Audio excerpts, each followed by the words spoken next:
지난주에도 한번 말씀을 드렸는데요. 죄를 돌이키지 않아가지고 바벨론 포로가 되어서 70년 동안 이스라엘 백성들이 포로 생활을 했지요. 그런데 포로로 잡혀갈 당시에 하나님의 말씀을 전했던 예레미야를 통해서 하신 말씀대로 70년이 차면 내가 그 땅을 돌아보고 권면해서 돌아오게 해주겠다라고 하나님께서 약속하셨어요. 그 말씀대로 이스라엘 백성들이 포로에서 돌아올 수 있었습니다. 그런데 상당히 많은 사람들이 그들이 돌아올 때, 약속의 땅으로 하나님의 나라로 돌아올 때 망설이고 돌아오지 않았어요. 여러 가지 이유가 있었을 것입니다. 집과 돈 때문일 수도 있고, 논밭을 팔지 못했을 수도 있고, 집에 환자가 있을 수도 있고, 임산부가 있을 수도 있고, 어린아이가 있을 수도 있고, 또 노쇠하신 부모님이 계시기 때문에 못 돌아올 수도 있었을 것입니다. 그런데 머뭇거리고 있는 그들이 그 문제가 해결되고 나서도 여전히 돌아오지 않아요. 하나님의 사람인 선지자를 통해서 경고했어요. 너희들 거기 있다가 거기 망할 때 함께 죽을까 염려되니까 빨리 나와라, 빨리 나와라. 이렇게 아무리 재촉해도 그들이 돌아오지 않았습니다. 에스더서 사건은 그렇게 세상 가운데 살면서 하나님의 말씀에 순종하지 않고 머뭇머뭇하고 있는 백성들로 하여금 하나님의 약속을 따라 다시 돌아오게 하는 그러한 사건이에요. 출애굽기 17장 아말렉 전투로 인해 가지고 이 여호와 하나님께서 아말렉 자손과 대대로 싸우시겠다고 맹세하셨어요. 그래서 이스라엘과 아말렉은 대대로 민족적인 원수가 되었죠. 하나님께서 그들을 진멸하시려고 사무엘을 통해서 사울 왕에게 명령하셨어요. 너는 가서 아말렉을 진멸시켜라. 그런데 사울 왕의 불순종으로 말미암아 하나님의 계획이 어그러지게 되었지요. 에스더 사건의 배경이 되는 두 인물, 베냐민 지파 기스의 증손 모르드게와 그리고 아각 사람 함무다다의 아들 하만은 600년 전에 격돌했던 사울 왕과 그리고 아각 왕을 생각나게 하는 그러한 인물들입니다. 모르드게는 아각 사람 함무다다의 아들 하만이 아말렉 사람인 것을 알고 있었어요. 하나님께서 진멸하시기로 작정하신 그 사람들에게 내가 머리를 숙일 수 없다. 아무리 그가 높은 관직을 가지고 있고 아무리 왕이 그 앞에 머리를 숙이라고 명령했을지라도 나는 만왕의 왕이신 하나님의 뜻에 따라 사는 사람이기 때문에 머리를 숙일 수 없다라는 생각을 가지고 머리를 숙이지 않았어요. 하만도 처음에는 모르드게가 괘씸했어요. 근데 알고 보니까 그가 유다인인 거예요. 자기 민족의 원수인 거예요. 그 사실을 알게 되자 내가 모르드게 한 놈 죽이는 것으로 끝나지 않고 유다인 전체를 내가 진멸시켜버리겠다라고 계획을 세우게 되죠. 제비를 뽑아 얻은 날이 12월 13일이었습니다. 당시가 1월이었던 것 같아요. 1월. 근데 12월 13일 날짜를 얻었어요. 그날 유다인 전체를 내가 이 땅에서 없애버리겠다라고 계획을 세웠죠.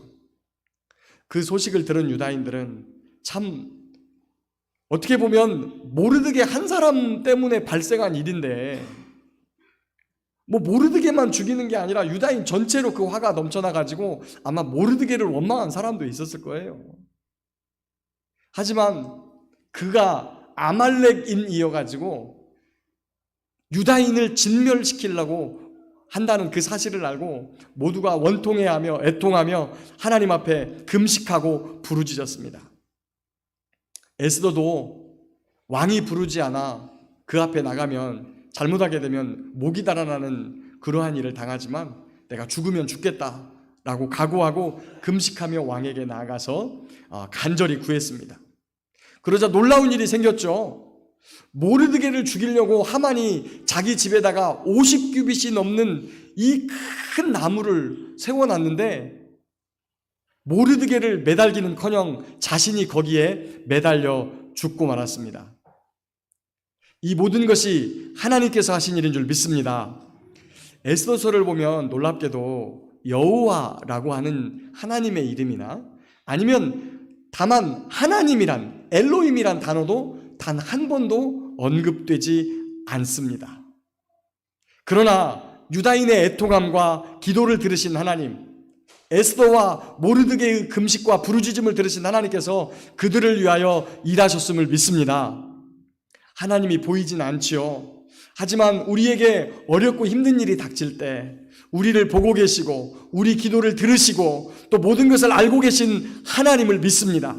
그분을 믿고 의지하며 간절한 마음으로 아뢰을 때, 금식하고 부르짖을 때 하나님께서 들으시고 우리를 위하실 것을 믿고 항상 그분 앞에 간절히 기도하는 저와 여러분이 되시길 소망합니다. 아하수에로 왕은 에스더를 통해서 그 이후에 하만이 세운 악한 계획의 본질을 알게 되었어요. 그리고 왕의 암살을 고변했던 그 모르드게가 본인의 사촌 오빠이면서 어려서부터 본인을 딸처럼 길러준 사람이라는 사실을 알게 되었죠.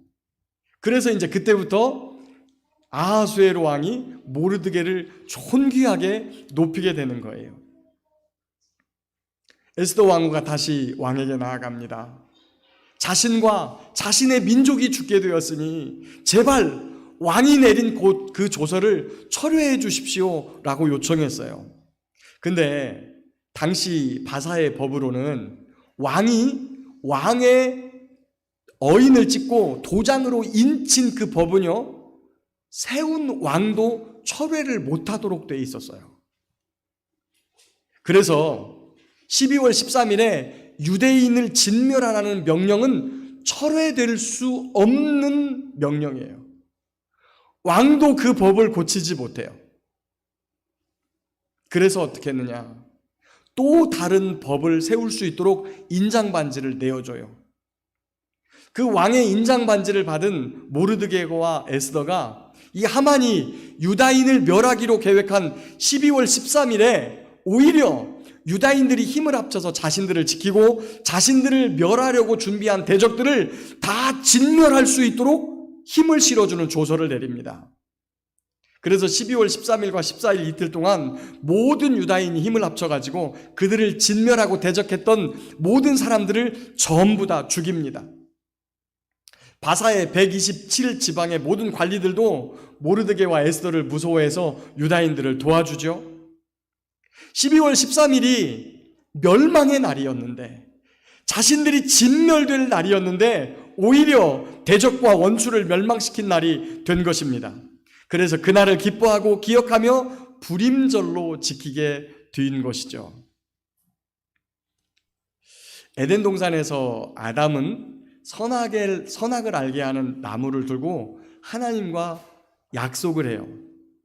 근데 그 약속이 단순한 약속이 아니고요, 목숨을 건 약속이에요. 여러분, 저와 여러분 약속할 때 잘해야 됩니다. 약속하면 지켜야 돼요. 근데 그 사실을 보고 있던 자가 있었어요. 마귀라고도 하고 사탄이라고 하는 뱀이 그것을 지켜보고 있다가 아담과 그의 아내를 유혹합니다. 그리고 나서 하나님의 언약을 어기게 만들었어요. 어떻게 됩니까? 아담은 죽게 되었어요. 죽게 되었다는 사실을, 그가 벗었다는 사실을 누가 알려줬습니까? 하나님이 묻죠. 아담아 어디 있느냐? 얘 제가 벗었으므로 두려워하여 숨었습니다. 누가 너의 벗었음을 알려주었느냐? 누가 알려줬어요? 뱀이요, 뱀. 너 이제 죽었어. 너 죽었어. 아담은 하나님의 심판이 두려웠어요. 그리고 하나님의 약속을 지키지 못한 자신이 부끄러웠어요. 그래서 동산에 거니시는 여호와 하나님의 소리를 듣고 나무 뒤에 숨었어요. 오직 무서운 심판만이 있을 것을 알고 있었기 때문이에요. 선악을 알게 하는 나무의 열매를 먹으면 어떻게 됩니까? 반드시 죽습니다. 죽고 죽어요. 그런데 이 언약, 이 언약은 하나님이 바꿀 수 있습니까? 놀랍게도 모든 것을 하실 수 있는 하나님이 하나님께서 약속하신 것은 스스로 못 바꿔요. 만약에 그것을 깨면 하나님이 불의하시게 되죠. 하나님마저도 바꿀 수 없는, 우리가 죽어야 되는 그것은 하나님마저도 바꿀 수 없는 영원한 약속이자 명령이었던 것이죠. 그래서 마귀는 하나님이 아담을 죽여버릴 줄 알고 기다리고 있었어요.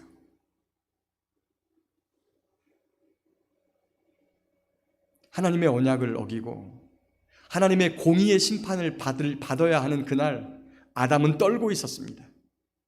그런데 떨고 있고 두려워하는, 부끄러워하는 아담 앞에서 하나님 아버지께서는 여자의 후손을 약속하세요. 그리고 장차 그 여자의 후손이 죄를 짓게 한 뱀의 머리를 짓밟을 것이라고 말씀하시는 거예요. 하나님의 진노를 받아야 하는 그날, 심판을 받아야 하는 그날, 지옥으로 떨어져야 하는 그날, 아담은 구원을 경험하고 생명을 경험하고 영생을 경험하고 여자의 후손으로 오실 메시아를 소망하는 날이 되었던 것입니다. 하나님께서 이스라엘 백성들을 애굽에서 구원하여서 그들을 시내산으로 인도하시죠. 그리고 십계명을 쓴 두 돌판과 함께 613가지의 계명을 그들에게 주세요. 모세가 그 율법을 율법서에다 기록합니다. 기록하고 나서 쭉 펴고 읽어요. 쭉 이스라엘 백성들을 모아놓고 그 율법서를 읽자 이스라엘 백성들이 무엇라고 하답합니까? 아멘! 예! 저희들이 그렇게 지키며 행하겠습니다. 그러자 모세가 양푼에 피를 받아가지고 피를 뿌리면서 이것이 너와 하나님 사이에 맺은 언약의 피다 라고 말합니다. 그런데 저와 여러분들이 잘 아는 대로 이스라엘 백성들은 그 율법을 지키지 않았습니다. 생명을 위하여 주신 계명 율례 어겼습니다. 행복을 위하여 지키라고 명령하신 법도 번거롭게 여겼습니다. 죄를 용서받고 새 삶을 약속하신 제사 멸시했습니다. 그래서 이스라엘 백성들은 하나님의 진노를 받을 수밖에 없었습니다. 그것이 하나님과 생명의 언약을 맺은 사람들의 운명입니다. 그런데 우리는 성경을 보면서 그런 이야기들을 읽어보면 구약은 이스라엘의 역사다라는 생각을 좀 가지게 되죠. 그러면서 구약은 우리와 별 상관없는 이야기, 이방인에게 복음이 전해져서 알게 된 그 신약 성경만 우리와 좀 관계가 깊은 것 같고 구약 성경은 별 상관이 없는 듯하게 느껴요. 그렇게 이해하는 것이 우리의 경향이에요. 근데 신명기 29장 14절 말씀 보니까 내가 이 언약과 맹세를 너희에게만 세우는 것이 아니라 오늘 우리 하나님 여호와 앞에서 우리와 함께 여기 서 있는 자, 그러니까 모세와 함께 서 있던 사람과 오늘 우리와 함께 여기 있지 아니한 자에게까지니라 라고 말씀합니다. 다시 말해 하나님과 생명을 걸고 맺은 언약은 오고 가는 모든 세대, 아담부터 앞으로 장차 태어날 아주 반가운 소식이 있어요. 저희 교회에 벌써 한 사람이 또 늘었습니다. 누굴까요?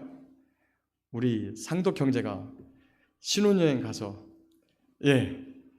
하나님께서 생명을 허락하셔서 태중에 지금 아기가 잉태되어 있습니다. 주중에 이 소식을 전하는데 얼마나 기쁘던지.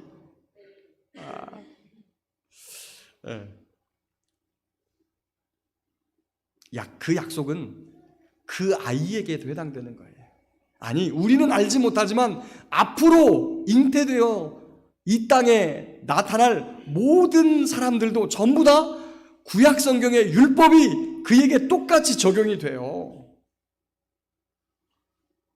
아담과 맺은 선악과 언약이 아담 한 사람과 맺은 게 아니라 장차 아담의 허리에서 나올 모든 인류와 맺은 것과 똑같은 것이죠. 그런데 공의의 하나님 앞에서 그 명령과 규례를 어기게 되면 어떻게 되느냐? 둘째 사망. 사람이 한 번 죽는 것은 하나님이 정하신 것이요, 그 다음에는 심판이 있는데 바로 이 심판이, 지옥 불심판이 둘째 사망인 것이죠. 이렇게 죄를 짓고 죽어가는 하나님의 백성들을 안타까워하신 아버지 하나님께서 당신의 아들을 이 땅에 보내십니다. 사탄은요, 하나님의 아들인 그분이 이 땅에 오셔서 하나님의 백성들을 그들의 죄에서 구원할 것을 알고 있었어요. 그래서 어떻게 하느냐? 저걸 없애 죽이기만 하면 자신이 승리할 줄 알았어요. 그래서 유대의 대제사장들과 서기관들을 격동시키고 빌라도 총독에게 맡겨서 예수님을 십자가에 사형시켜버렸죠. 그런데 하나님의 계획은, 경륜은, 섭리는, 뜻은 여기에서 머물지 않고 예수님을 죽은 자 가운데서 부활시키는 놀라운 역사가 일어난 것입니다. 예수님은요, 사망에게 질 수 없고 매여 있을 수 없어서 3일 만에 부활하셨어요. 주님께서 부활하시는 날은 죽음이 변하여 생명이 되었고 절망이 변하여 기쁨이 되는 날입니다. 주님께서 부활하신 날은 애통과 근심이 변하여 찬송과 희락이 된 날입니다. 그날이 어떤 날이에요? 바로 주일이에요, 주일. 그런데 그 부활하신 예수님께서 내가 다시 올 거야 라고 하는 약속을 남기고 하늘로 올라가셨어요. 그 부활하신 주님을 만난 제자들이 주님의 약속을 믿고 이 성령의 기름 부으심을 간절히 구하며 하나님 앞에 기도했던 때가 지금 바로 이때예요.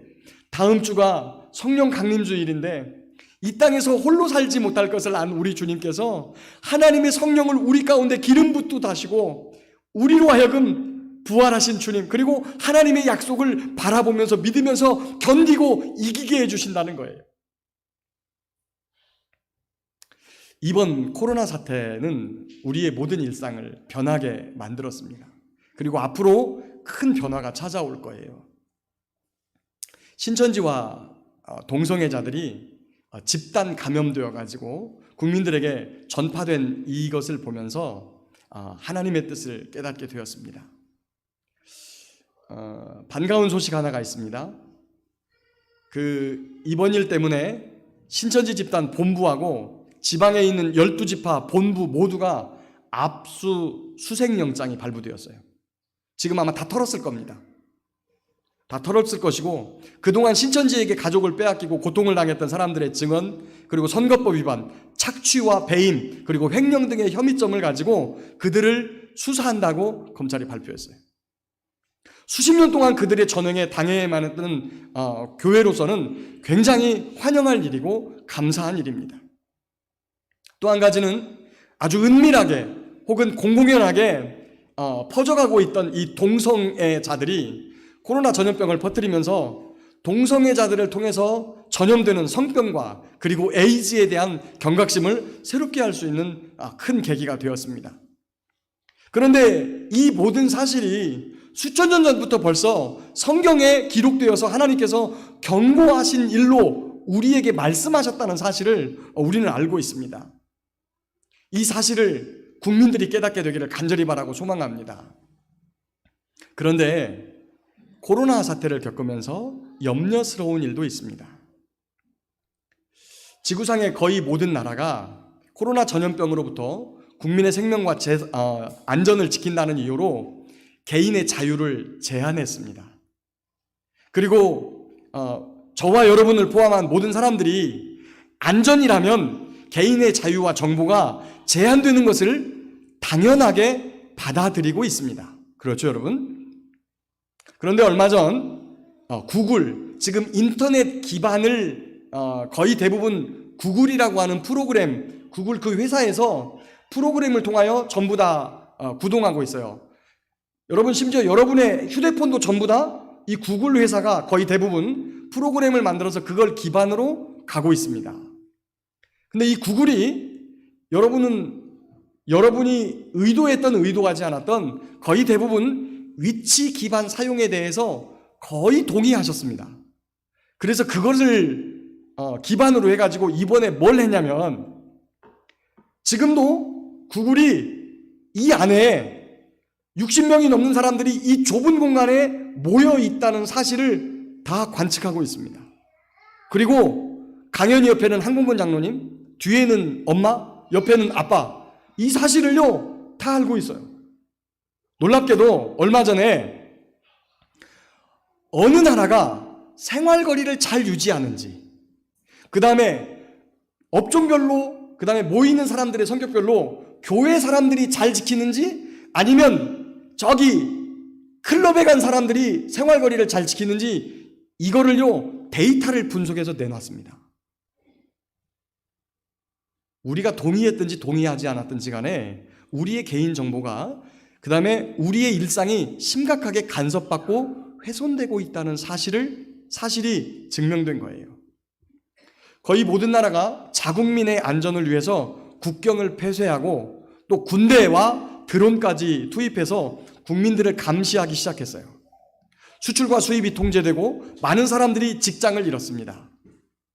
짧은 시간에 끝날 것이라는 기대감을 가지고 참고 있지만 어떻게 보면 바로 우리 38선 이북의 북쪽에 공산주의 사회와 같은 매우 강도 높은 통제가 지금 이루어지고 있는 게 사실이에요. 많은 고통이 수반되지만 사람들은 안전이라고 하는 이유 때문에 그것을 조금씩 받아들이고 수용하고 있다는 거예요. 이번 코로나 사태 때 세계적으로 우리 대한민국이 굉장히 안전한 나라고 그리고 이런 사고에 대해서 잘 수습한 나라라고 하는 이 국가 위상이 굉장히 올라갔어요. 이건 굉장히 높이 치하할 일이에요. 그런데 그렇게 가능했던 이유가 뭐냐면 2015년에 메르스 감염병 사태를 겪으면서 민감한 개인 정보도 공개하고 활용할 수 있도록 이걸 법을 개정했습니다. 우리가 모르는 사이에 그런 법이 개정이 됐어요. 그래서 개인의 동선을 파악하는데 기묘하게 이번에 사용된 것이 여러분 휴대폰입니다. 그리고 또 한 가지 신용카드 사용 내역이었어요. 핸드폰을 가지고 있으면 누가 누구를 만났는지 너무 쉽게 파악이 됩니다. 여러분 저희가 정부에 지금 여기에 예배에 참석한 사람 명단을 제공하지 않아도요. 제 거 휴대폰만 딱 열면 그 다음에 인근에 몇 시 몇 분에 여기 누가 와 있었는지 전부 다 파악이 돼요. 휴대폰 가지고 오신 분은.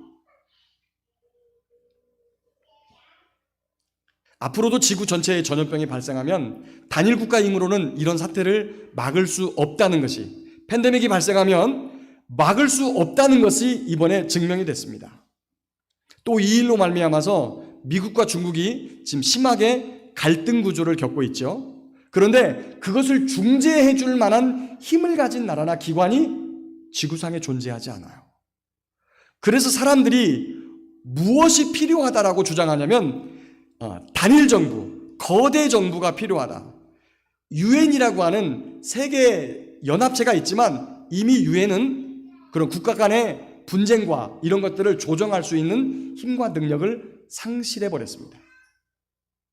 그런데 그런 세계 단일 정부라든지 거대 정부의 출현은 그 이후에 뭐가 올 것이라고 성경에서 경고하고 있냐면 그것을 통해서 적그리스도가 나타날 것이라고 성경은 경고하고 있어요. 또 한 가지, 이번 사태가 이렇게 세계적으로 번지면서 강하게 주장되고 있는 것 한 가지가 있습니다. 이미 그 전에 나왔던 건데 이것이 실용화되지 못했어요, 그동안에. 그런데 이번 사태를 통해서 굉장히 강력하게 주장되어지고 있는 한 가지가 뭐냐? 베리칩입니다. 제가 여러분에게 요한계시록을 설명하다가 이것을 설명한 적이 있었어요. 자, 이 휴대폰은 가지고 다니지만 제가 집에다가 놓고 나갔을 수도 있어요. 또 카드도 현금으로 사용하면 어려워요. 누가 왔다 갔는지. 그런데 몸의 생체 이식을 하게 되는 베리칩은 실시간으로 개인 정보를 언제든지 파악할 수 있어요. 개인의 재산, 그 다음에 신상 정보뿐 아니라 이동 경로, 심지어 이 사람이 바이러스에 감염되었는지의 여부까지가 실시간으로 파악이 돼요. 여러분, 얼마나 좋은 겁니까? 베리칩을 몸에 이식받는 데 들어가는 비용이 얼마냐? 20만 원 정도밖에 안 됩니다. 여러분, 이번에 코로나 진단킷 한 번 딱 쓰면 얼마죠? 16만 원이었어요. 근데 그때는 안 걸렸을지라도 좀 있다가 열나면 또 검사를 받아야 돼요. 근데 20만 원짜리 한 번 딱 몸에다 넣어놓으면 여러분 다시는 그런 걱정 안 해도 돼요. 얘가 생체 정보를 그대로 실시간 데이터로 넘겨가지고 제천 봉양 902에 지금 우리 김 누구와 열이 오르는 거 보니까 이거 병이 있다. 빨리 가서 체크해. 여러분, 이거 아주 신속한 정보입니다. 실시간으로. 앞으로 국민 안전이라는 이유로 이 베리칩을 온 국민에게 심을 때 이게 큰 거부감 없이 심어질 가능성이 되게 큽니다. 근데 제가 베리칩에 대해서 조금 더 조심스럽게 접근해야 될 필요가 있다고 이미 말씀드렸습니다. 왜냐하면 베리칩이 가지고 있는 기능이 성경에서 요한계시록에 666 숫자가 가지고 있는 기능과 4가지가 똑같아요. 한 가지만 같아도 조심스럽게 바라봐야 되는데 4가지가 똑같아요. 4가지가. 지금까지 발견된 문명의 이기들이 몸 밖에 있어요. 그런데 이 베리칩은 하나님의 성전인 우리 몸 안에다가 넣어야 된다는 거예요. 유용성과 편리성을 위해서. 놀랍게도 자그만 전기 자극만 조작을 하게 되면 우리의 이성까지 조작이 가능하다는 사실입니다. 성경에서 경고하고 있는 이러한 이유들 때문에 세계 정부와 베리칩에 대해서 반대할 사람들은 아마도 기독교인이 될 것 같아요. 그런데 지금도 일부의 큰 교회 목사님께서 베리칩은 666 표시가 아니다 이렇게 해가지고 기독교인들 사이에서도 의견이 분분하게 되었습니다. 그런데 만약에 모든 나라가 이렇게 가고 있을 때 기독교인들만 이것에 반대를 하게 되면 기독교인들은 세상으로부터 배척받는 존재가 될 것입니다. 전 세계적으로 기독교인들은 혐오의 대상이 될 것이고요. 박해와 핍박의 대상이 될 것입니다.